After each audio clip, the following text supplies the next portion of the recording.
गीता अध्ययन के सेशन में आप सभी का स्वागत, जहां हम भगवत गीता के तीसरे अध्याय को दोहरा रहे हैं। और आज बारी है सुनीता मेहता जी के साथ श्लोक नंबर 31 और 32 को। सुनीता मेहता जी हैं और कुलदीप जी हैं हमारे साथ। ये दोनों इन्हीं श्लोकों को एक बार फिर से इनकी व्याख्या करेंगे। सबको प्रणाम और निवेदन कि आज के सेशन की शुरुआत करें।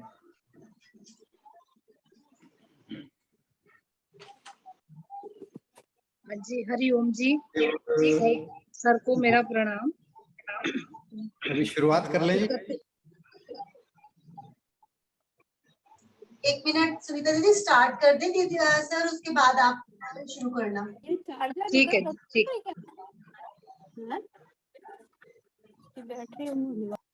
जरा म्यूट कर देना तो।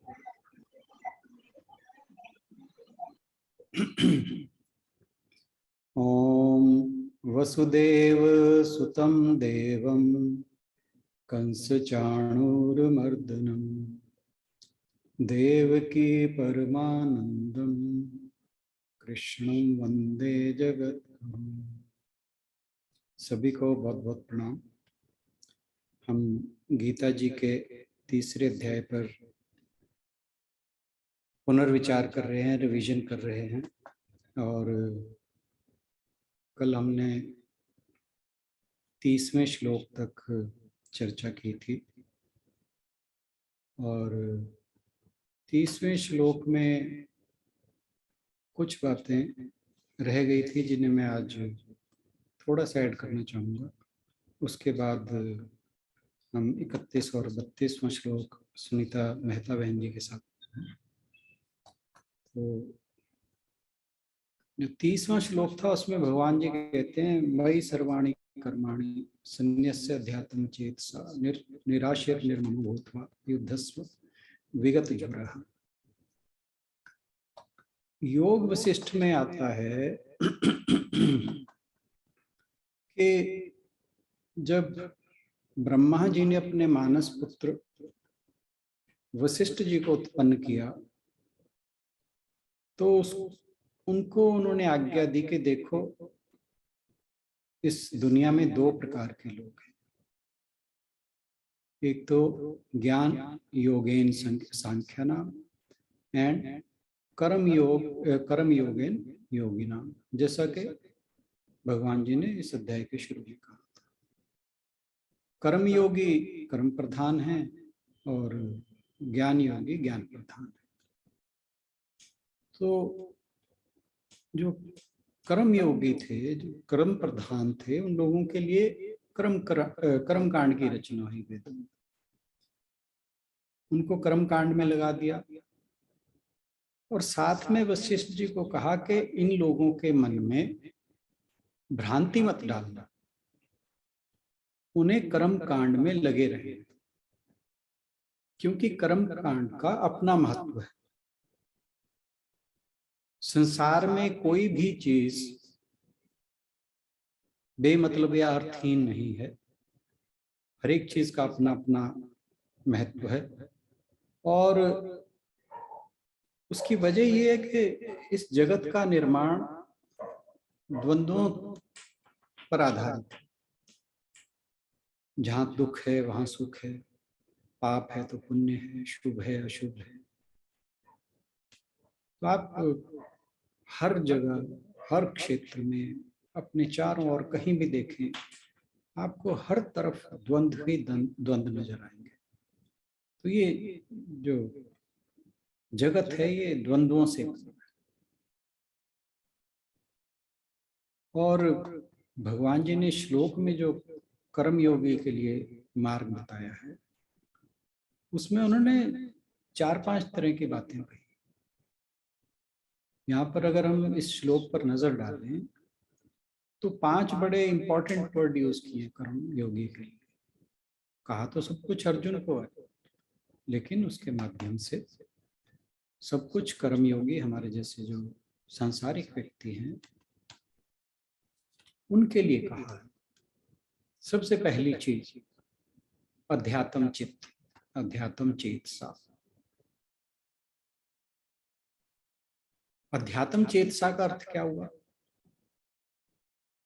कि जिसका चित्त अध्यात्म में लगा हो, यानी आप कर्म कर रहे हैं, करते रहो, कोई फर्क नहीं पड़ता। चाहे आप सकाम कर्म कर रहे हो तब भी कोई बात नहीं, but you must have some spiritual goal. एक आध्यात्मिक लक्ष्य जरूर होना चाहिए। तो अगर आपका अध्यात्म चित्त है, फिर आप धीरे धीरे जो साधना है, आध्यात्मिक साधना, उस पर अपने आप आ ही जाओगे। इसके विषय में एक बड़ी अच्छी सी कहानी है, बात लंबी हो जाएगी, मैं पर कह तो दूं ही। तो वो कहते हैं कि एक बार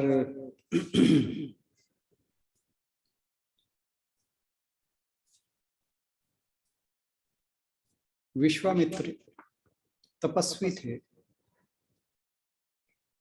उन्हें शुरू में ब्रह्म ऋषि की उपाधि किसी ने नहीं दी, सभी उन्हें तपस्वी कहते थे। तो वे अपने गुरु के पास जाते हैं, दत्तात्रेय भगवान जी के पास। तो कहते हैं कि दत्तात्रेय भगवान उन्हें त्रिपुरा देवी का एक मूर्ति देते हैं और कहते हैं बस तुम इनकी पूजा पाठ करो। तो जो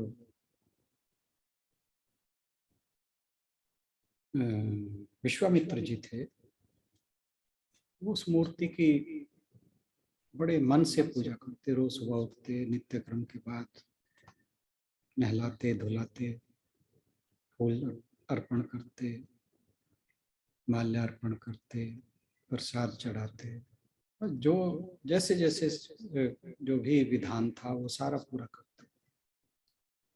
और ऐसा करते करते कहते उन्हें 1 दिन, 2 दिन, 10 दिन, महीना, 2 महीना, साल, 2 साल नहीं, पूरे 12 साल। जब 12 वर्ष तक वो साधना करते रहे, तो कहते एक दिन उनके मन में आया 12 वर्ष के पश्चात, कहता मैं ये त्रिपुरा देवी की जो सारा दिन 12 साल से पूजा कर रहा हूँ, इनकी सेवा कर रहा हूँ, कह रहा है इस मूर्ति को ये पता भी है कि ये त्रिपुरा देवी है। और जब उनके मन में ये बात आई, तो भागे भागे दत्तात्रेय भगवान के पास गए। कहते महाराज आपने मुझे ये विग्रह दिया था त्रिपुरा देवी का, मैं इनकी पूजा करते करते इतना टाइम हो गया, परंतु आज मेरे मन में विचार आया कि ये जिनकी मैं इतनी पूजा करता हूँ, क्या इस विग्रह को ये मालूम है कि ये त्रिपुरा देवी है? तो दत्तात्रेय भगवान जो थे वो हंस पड़े। वो कहते हैं कि ये जिज्ञासा उत्पन्न करने के लिए तो तुझे कहा था सारा। तो इसका जो कहने का भाव था वो ये था कि कर्म कांड भी जरूरी है। तो जब मनुष्य का अध्यात्म चित्त हो जाता है, तो इसका मतलब है उसके अंदर सत और असत के विवेक को जानने की बुद्धि हो गई है। फिर दूसरा वर्ड यहाँ पे आया, मई सर्वाणी कर्माणि, कि सब अपने कर्म मुझे अर्पण करो। तो ये कर्मयोगी के लिए एक दूसरी डायरेक्शन है, एक दूसरा निर्देश है भगवान की तरफ से। क्यों? कि जब आप अब कर्मयोग का जो मेन एम है वो है प्यूरिफिकेशन ऑफ माइंड, मन की शुद्धि। जब आप अपने सब कर्म प्रभु को समर्पित कर देते हैं, तो आपका एकदम से मन शुद्ध अपने आप होना शुरू हो जाता है। क्योंकि जब आप मन को शुद्ध करना चाहते हैं, तो अगर उसमें भगवान को साथ ले लें तो मन अपने आप शुद्ध होना शुरू हो जाता है। क्योंकि केवल ईश्वर ही हैं जिनके अंदर ये शक्ति है कि या क्षमता है जो हमारे मन को शुद्ध कर सकते हैं। क्योंकि उसके अतिरिक्त, उस ईश्वर के अतिरिक्त हर चीज अशुद्ध है। तो जब हम ईश्वर को साथ ले लेंगे, कैसे कि अपने कर्मों को प्रभु को समर्पित करते, तो फिर हमारा मन अपने आप शुद्ध होना शुरू हो जाएगा। फिर तीसरा है निराशी। निराशी तो मतलब आशा रहित होना। तो आशा रहित मतलब फल के प्रति कोई आशा न करना, क्योंकि आप कर्म योगी हैं, कर्म करेंगे, कर्म का फल तो आएगा ही आएगा। क्योंकि बिना कर्म ना बिना फल के तो कोई कर्म रहता ही नहीं। तो अब अगर जो हमने कर्म किया है और उसका जो फल आया है या आना है, अगर उसके बीच में गैप है तो हम निराश हो जाते हैं। क्योंकि हर व्यक्ति जो सकाम कर्म करता है उसके मन में ये रहता है कि मैंने ये किया तो मुझे इसका ये फल मिलना चाहिए। तो अगर उसको अनचाहा फल, मतलब जो चाहता है वो फल नहीं मिलता, तो उसे लगता है कि मैंने कुछ ना कुछ गड़बड़ की है, मेरे जो हिसाब किताब था उसमें कुछ गड़बड़ है। परंतु भगवान का जो बही खाता है उसमें तो कोई गड़बड़ नहीं है। वो तो वहां तो गलती का कोई स्कोप ही नहीं है।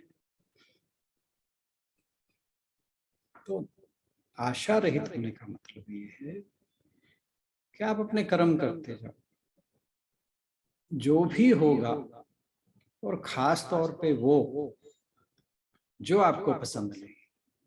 अगर आपके कर्मों का फल ऐसा है जो हमें पसंद नहीं है, तो उसे एक्सेप्ट कर लो। कैसे कि उसे प्रभु का प्रसाद मान लो।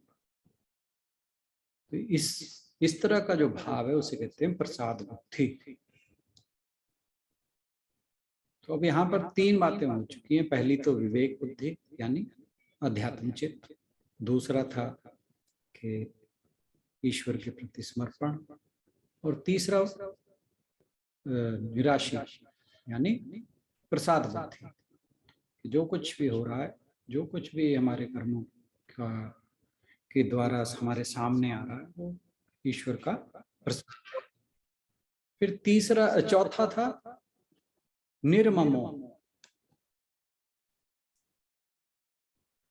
अब निर्ममो का मतलब कि वो जो हम बात करते हैं आई मी एंड माई, जब मैं और मेरा हर चीज में आ जाता है वहां गड़बड़ हो जाती है। अब मान लीजिए आपने कुछ कर्म किया और उसके फलस्वरूप कुछ आपके हाथ सफलता लगी, तो ये हम बात पहले भी कर रहे थे कि उसका सारा क्रेडिट हम नहीं ले सकते, क्योंकि उसके अंदर बहुत से फैक्टर्स इन्वॉल्व होते हैं। किसी भी व्यक्ति की सफलता में बहुत कारक है, और अगर कोई समझता है कि मेरे ही प्रयासों का फल, नो डाउट उसके प्रयासों का फल होता है, लेकिन उसके साथ असंख्य और कारक जुड़े होते हैं, भगवान की कृपा जुड़ी होती है, और मेन तो भगवान की कृपा ही होती है।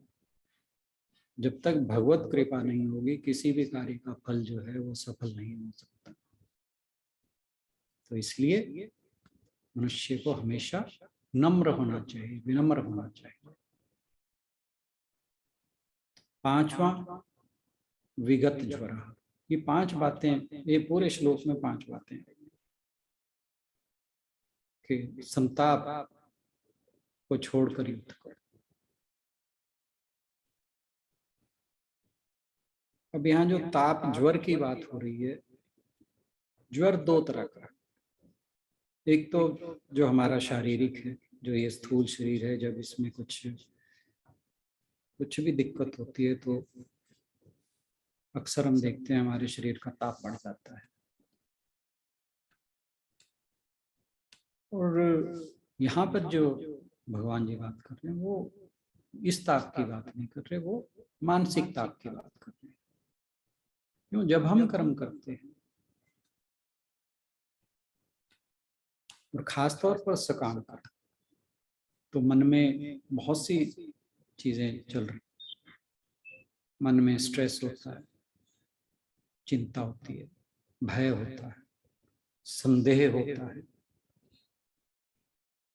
तो ये सब ऐसी चीजें हैं जो हमारे कर्मों को प्रभावित करती हैं।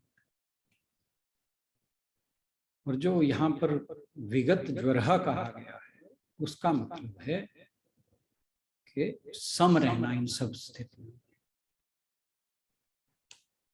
जिसमें भगवान जी ने दूसरे अध्याय में कहा था समत्वा में जो उच्यते। अब जो हमारा समत्व है वो दो तरह से डिस्टर्ब होता है। एक तो जब हम कर्ता हो जाते हैं या हम भोक्ता हो जाते हैं,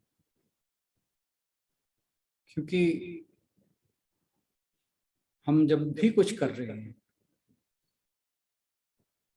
तो उसका अगर हम यह सोचकर करते हैं कि मैं कर रहा हूं, तो नेचुरली हम उसके कर्ता हो जाएंगे। जैसे ही कर्ता होते हैं तो उसका फल भुगतने के लिए हमें तैयार रहना चाहिए, चाहे वो अच्छा हो चाहे बुरा।